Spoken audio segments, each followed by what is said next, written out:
Oral tradition played a vital role in the spread of Christianity, the process of passing on information by word of mouth. But you might be thinking, I can't remember what I ate for breakfast this morning, let alone years ago. There's no way anyone would have remembered Jesus' life and teachings in detail, particularly 30 years after he died. Fair point. But consider this. Our world is very different from the world that Jesus and his disciples lived in. In our digital world, we don't exercise any of the mental muscles that they would have had because our devices remember for us. My dad even has to check his phone contacts just for his own number. Now, he is old. Hey! But how many numbers do you know? Do you even know your own?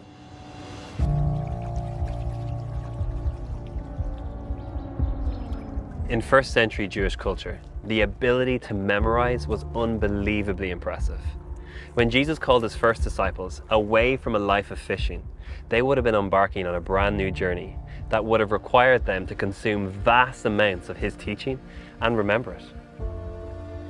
Since this was before the days of printing, learning was mostly communicated through the spoken word, and the average mind was culturally wired to be able to digest and repeat information, often word for word. Rabbis at that time, as part of their training, would have committed to memorizing the entire Hebrew scriptures. That's like the entire Old Testament. To us, it's like a science textbook.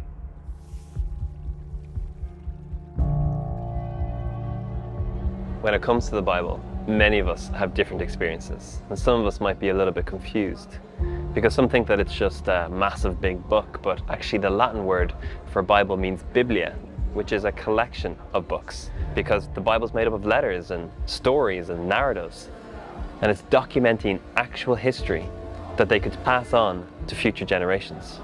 You can see that in the way that Luke writes his letter to someone named Theophilus. He writes his letter and he starts with this. Many people have set out to write accounts about the events that have been fulfilled among us. They use the eyewitness reports circulating among us from the early disciples. Having carefully investigated everything from the beginning, I also have decided to write a careful account for you so that you can be certain of the truth of everything you were taught. Luke worked hard to get his facts straight about Jesus, but it's not as if he posted online and it got 1 million shares. It's more that his personal email to Theophilus was forwarded to the world. So what we have then is Luke and 3 other writers telling the same story, but from different perspectives. So why is there still much doubt about the reliability of these eyewitness accounts? The answer is that no matter how much evidence there are to support them, these stories will always be tough to believe. Now, if it was just a guy walking around teaching, then many wouldn't have a problem. The problem is that these stories are full of the supernatural, miracles. But what makes these stories hard to believe is also the very thing that makes them worth believing. Miracles are always tough to prove because they go beyond our understanding of how the world works. But what I want to suggest is that if we apply the principles and practices of historians, there's a good case for accepting that Jesus performed miracles.